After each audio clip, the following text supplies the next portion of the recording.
ఆలోచిస్తాను రేపు చుట్టాలు వస్తాను. చుట్టాలు వస్తారా? రేపు చుట్టాలు వస్తాను. ఏం ఆలోచిస్తాను?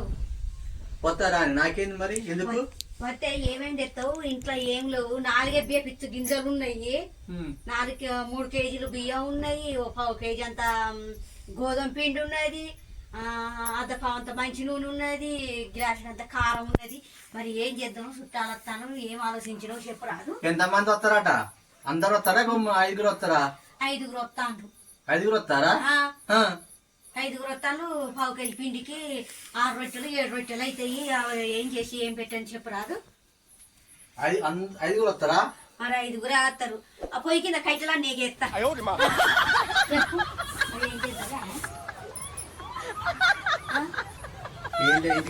1 కేజీ పిండి ఉంది కదా, వాడుతూ ఏం చేయాలి కదా, చిన్నగా చేయి పూరీలు. ఒక పూట వెళ్ళది. ఇంకేమైనా పప్పు ఉందా? దాని ఫుల్గా పులుసు పెట్టు.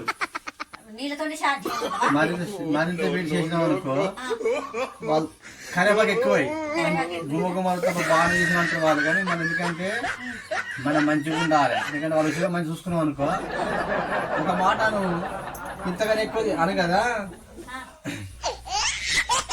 ఇంతగానే ఎక్కువ ఎవరిని తింటున్నా అని రాదు.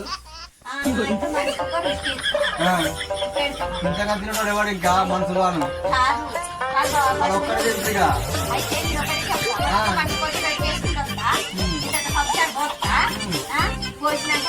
నేనంట కదా ఇంకొక రొట్టె రాదు అని నేనంట. నువ్వు మా టైపులు అంటే నేనంట కదా, రొట్టెలు లేవు ఒకటి జాలగా, ఇక ఇంతకంటే ఎక్కువ తింటారా అని నేనంట. నువ్వు కూడా నా లెక్కన మారితేనే జీవితం గొప్పగా అవుతుంది. సరే మరి రొట్టెలు వేసేటప్పుడు ఒక మాట అను, నా ఒక్క రొట్టె కంటే ఎక్కువ తింటారా అంటే నేను వాళ్ళని కూడా ఏ రొట్టె వేయనా అని నేనంట. వాళ్ళు కూడా వద్దంటారు. ఆ పూట అది అయిపోతుంది. ఎన్ని రోజులు ఉంటారు? 3 రోజులు ఉంటారు. మరి లేకపోతే ఏం చేస్తాం? 3 రోజుల కానీ 1 కేజీ పిండి సరిపోతుందానే.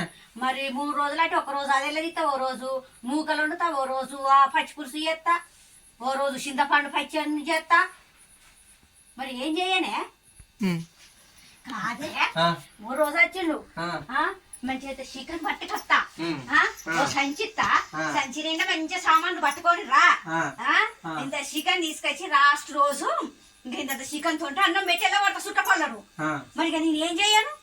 అయితే సంచిని నిన్ను పట్టుకరా, పట్టుకొచ్చినట్టుగా పట్టుకరా. నేనేం పోతా అన్న కూర్చోవే, అన్నం నూరా, నేను అన్నము ఉప్పు కారాన్ని కూర్చుంటా, నేను ఇంకా పట్టుకుంటా. ఒక పొడి పట్టుకొచ్చినట్టు పట్టుకొచ్చి కోసి మనిషికో పులుసు వేసి మనిషికో షిట్ అయిపోతుంది. మరి ఎక్కడికి పోతామే? అది కాదులే గాని థమ్స్ అప్ కూడా చిన్న బాటిల్లో పట్టుకొద్దాం. థమ్స్ అప్ కూడా చిన్న బాటిల్లోనే తీసుకొస్తారా? ఈ అన్యాయం పాడగాను. మరి ఎంత పోతావు? టీ తాగే గ్లాసులు గింతకన్నా ఎక్కువ తాగుతుందా అనుకున్నా పోయి. అంతేనా? ఎక్కువ తాగితే గ్యాస్ ట్రబుల్ అయితే కదా, కొంచెం తాగుతుంది అని చెప్పరా. అయితే చలికాలం థమ్స్ అప్ ఏం తాగుతారని టీ తాగే గ్లాసులు మనిషికో గ్లాసులు అంత పోసి చెప్తుంది. కానీ నువ్వు కూడా చక్కటి మొగనివే, ఏం నేర్చుకున్నావో ఏమో. కానీ అమ్మో నిన్ను చూస్తే నాకు కూడా ఈ బుద్ధులే వస్తానే కదా. నీకు తెలవదే, బయట మాటలు బయట, ఇంట్లో మాటలు బయట అయినా పడద్దు. అంతేనా? ఇంట్లో నచ్చకాలే. అబ్బో ఇక నిన్ను చూసి కూడా నేను నేర్చుకుంటా.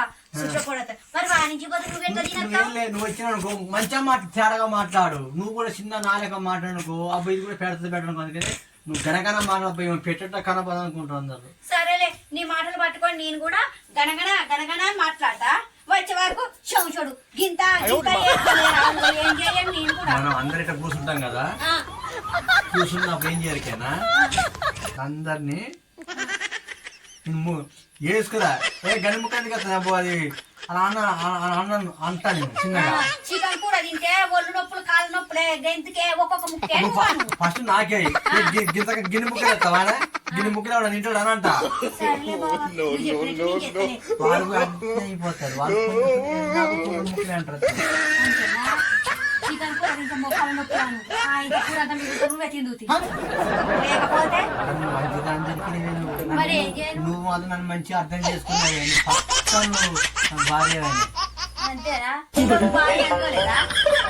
చీర కొనిస్తా, డబ్బులు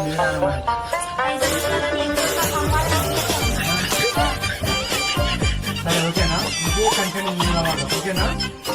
చేసుకుందాం. మరి వాళ్ళతో మంచిగా మాట్లాడదాం, బాగా అని మాట్లాడదాం. మంచిగా మాట్లాడతా బాబా, మాటే ఉన్నది నోటికెళ్ళి వచ్చేది మాట. దగ్గరకు వచ్చిర్రు రాని మాటే ఉన్నది, పైసలు పెట్టి వచ్చే మాటనా మంచిగానే వస్తుంది రే మాట. పుణ్యానికి వచ్చిన మాట మంచిగా మాట్లాడతా. తయారు చేసుకున్నా నరలేని నాలుకే మంచిగా మాట్లాడుతుంది. పోదామా? సరేనా?